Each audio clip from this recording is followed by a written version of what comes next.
It's actually kind of hard for a smaller content creator like me to make some videos about criticizing bigger content creator, especially Tectone, because I couldn't find anyone that is actually bald in Zenless Zone Zero. No wonder he doesn't really play Zenless Zone Zero nowadays. But you know what? I actually find Braxophone. Braxophone, people say that you are creepy. Are you a creepy person? This creepy guy. Dude, Atsu was right, man. I mean, this creepy guy. Yeah, fuck this man. Yeah, that's a creepy man. Well, I didn't say that. Hello proxies, my name is Realsuke. I did some commentary on Zenless Zone Zero, and if you haven't subbed me yet, don't worry about it, cause I'm gonna earn it from you. And this is Tectone with 6 arms, because he has no hair and he's big. I know this NPC is actually a robot, but you know what, Shinyi is also a robot. That doesn't make much of a difference to me. Just like this robot could own a coffee shop. So basically Tectone is a really huge content creators on YouTube and bigger on the Twitch as a streamer, and probably the #1 content creators in the gacha domain. Sources, trust me bro. And he's well known for being the center of a various drama. Well, he did start some of the drama, but majority of the drama came to him. Basically, he works like magnetics of the drama. Wherever he goes, the drama follows around. The way he consumes drama is like the plant consuming carbon dioxide. He lives out of it, monetize out of it. I even made the videos trying to end his career about how to end all the drama in the gacha community so that Tectone wouldn't have any drama to milk on. And apparently the power of positivity didn't prevail. However, as a professional content creator who makes $12 out of the span of 4 months, I've been actively working on baiting Tectone into reacting my videos so that my channel would grow and bail myself out of my mom's basement, like some of these videos. As a professional content creator who entertain tens of thousands of people, I can't just speak my mind like what Tectone did. I have standards. I need to speak whatever that please the algorithm. So in order to grow my channel, there's some necessary evil that has to be done, like framing something that is not real to a bigger content creator, like Tectone is a fraud, and actually he's not bold.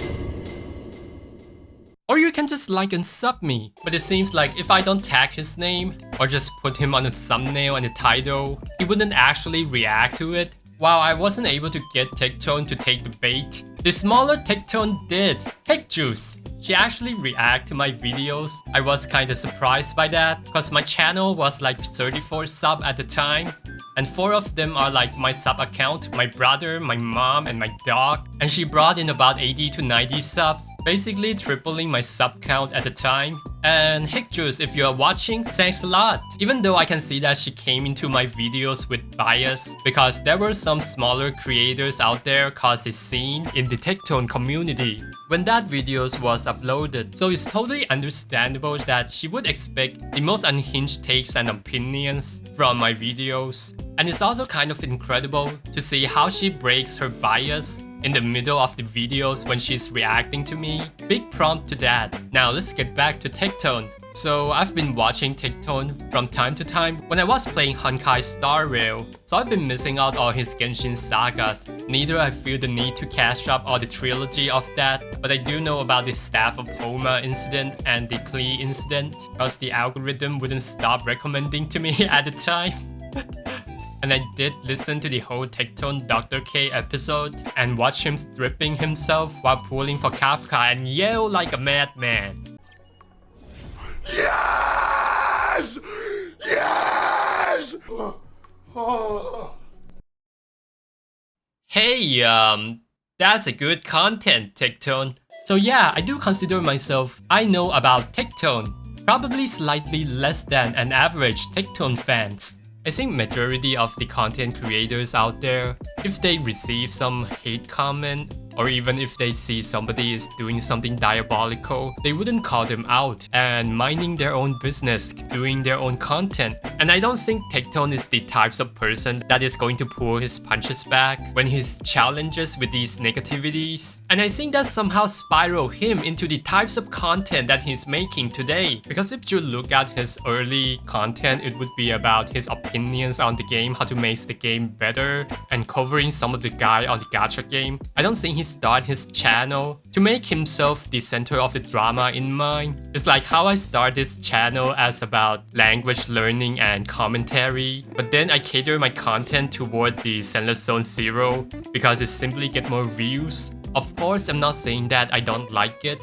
It just came as a surprise to me that it ends up this way, but a welcoming one. And the reason why I brings this up, because I do see some other content creator try to gather the clout by being the center of the drama, but just to find themselves that the argument that they have wouldn't hold any water. Basically, this is just a recipe of disaster, setting up for their own failure, because you kind of have to earn your credibility from the content that you're making to actually have people to listen to you. And I think drama is not the types of content that I would like to put myself in. I may cover some of it, but I definitely don't want to be parts of it. But I do respect the way he does the content. It's just that it's not the type of content that I think I would be doing well with, even though he becomes successful and monetized out of all these drama. And there's this period of time when he got extremely anxious. It could be there were too many things going on with him in real life, like moving his house, dealing with the ongoing lawsuits for the content creator that is in his circle, and having this drama with Gacha Smacks. Definitely not the drama that Tekton wanted, and eventually talks about taking a step back. But it seems like he's perfectly fine after he sees the doctors. So what I want to say is that I think these type of unwanted drama is probably the price that he has to pay for festering himself into the drama in the long extensive amount of time. And what I want to say is that you kind of have to learn how to deal with the things that you are festering into before it breaks you, or choose to not deal with it at all if you can't take it. So now I have talked enough about my experience with Tekton, but I haven't actually get into the opinions yet. I think Tekton is a bad person, but I'm not saying this as an opinion. I'm saying this as laying out an equation. As a content creator who is aware of Tekton for a period of time, there were some videos that actually pops up out of this equation. Like the summary of this whole videos is actually about Tekton is bad, but I'm just messing with you guys. And this video, it just AI generated the thumbnail him into a Satan, implicate that he's evil.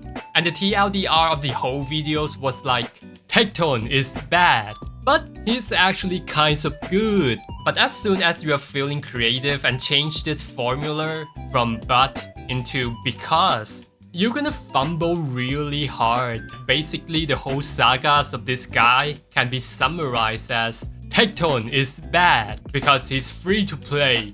And here is the proof and evidence. But it's actually just speculation, and I'm confused and I don't know what am I talking about.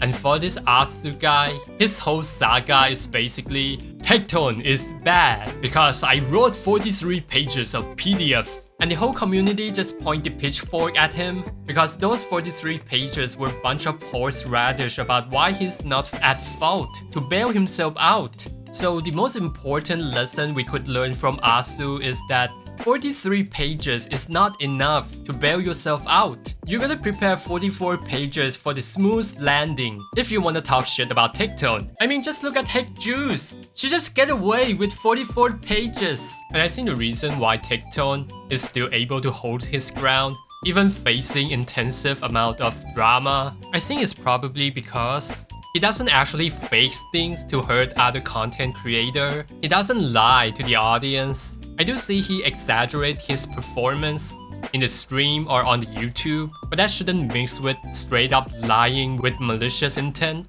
And of course, he's not gonna be right all the time, but when he's wrong, he would usually admit it, or you would know that it is coming from a genuine places, not out of lying or or saying things that he doesn't believe to appeal the audience.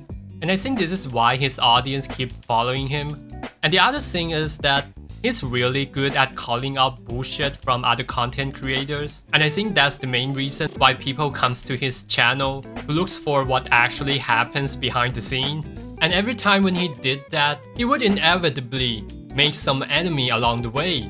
Especially for how he handles things. He used to say something like, if you mess with him, he gonna swing at you. Of course, he's saying this as an analogy to argue with you to the end online, because he would back people up, and we already saw that multiple times. I saw it live on the Braxophones case, and the other one is between Hekjuice and Mtash, and I witnessed both encounters. And I do think that the way he looks, his vibe, and the way he used the language made him a pretty easy target to justify people to spearheading on him. And I think that's definitely one of the main reasons, because I've also seen people in real life that they judge people by their vibe and their looks. So my message here is actually kind of simple.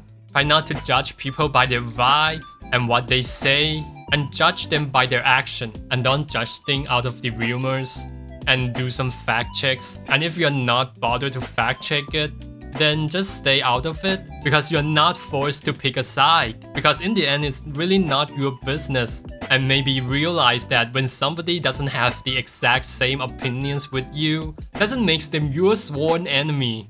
People with different opinion could exist. And I do judge Tectone by his action, and it's unforgivable because of the way he reacted to the Fireflies trailer. Yeah! Why did you just do that to begin with? Why the fuck did you help? Holy fuck, did you see those titties? Yeah, we all saw it. Oh my God, bro. Clothes got sent to the shadow realm, man. Shit looking like your mother's house on a Saturday night. Her titties flopping up. The fuck is this? Hold up, bro. Look at the cake on this one. Oh my God. This is the evil that is worse than breaking the Geneva Convention.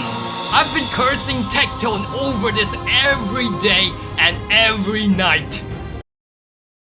You guys know I'm joking, right? I don't really see Tectone do anything that is definitely bad, like coming out with some crypto scam and name it TechCoin. I mean, like, there's this other content creators like TechLead already did it, and one of the comments in the videos was like, yeah, remember TechLead, this is the turning point of your downfall. And this YouTubers just straight up faking the game shows and the philanthropy, or even promoting gambling to the children, like what RYU did. Straight up scamming. And some horrendous thing that I would like to not to bring up. And what I want to say is that it is actually not that easy to judge a person without actually comparing to others. Because you could have all the confirmation bias when you are judging somebody without comparing, like he's bad because he's bald and Tectone is beardy, the way he used the language. And I think this is where most of this double standard is coming from, assuming that you are genuinely judging somebody and not actually trying to frame somebody. Just make sure that you make enough comparison and try not to judge people by the vibe they have. If Tectone actually coming out with this crypto scam, I will make sure that I'm the first one who shit on him. And the other thing is, it's gonna be a little bit of armchair psychologist moment, but this is what I genuinely think. I think in his head, he looked at himself like some sort of a hero who wore a mask of a villain so that he could attract all the negativities from his friends and from others, so that he would be the one who takes the heat and not others taking the heat. And I think I could say that it's because in this video, he identified himself as a narcissist. Maybe it's because he made a friend that has the psychology bachelor, like Hekjuice, and give him this stamp of approval so that he can identify himself as a narcissist. Which is probably not true, but it's the imaginary scenario that I came out in my head so I can giggle by myself. And I think this behavior is coming from his childhood, that he took the heat for his brother pretty often, and that somehow become his fight and flight respawn, I guess. And somehow he implemented that behavior as part of who he is. And the most recent one is the Robin incident, which is about the content creators talks about how he wanna date Robin and gets a lot of hate and heat out of it. And Tectone kind of redirect that into himself, saying stuff like he's been steam hamming Robin's throat with his chicken for every day. And I don't think this is a healthy mentality to be in. Or maybe at least use it to somebody that is actually important, like your real friend, your significant one. Unless Tectone has some kind of humiliation fetish that we don't know.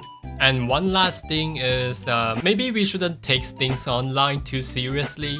Because in the end, Tectone is an entertainer, just like I'm here sharing my thought, that I figure that it might be entertaining for some of you guys. Yeah, I guess that's pretty much it. See ya guys.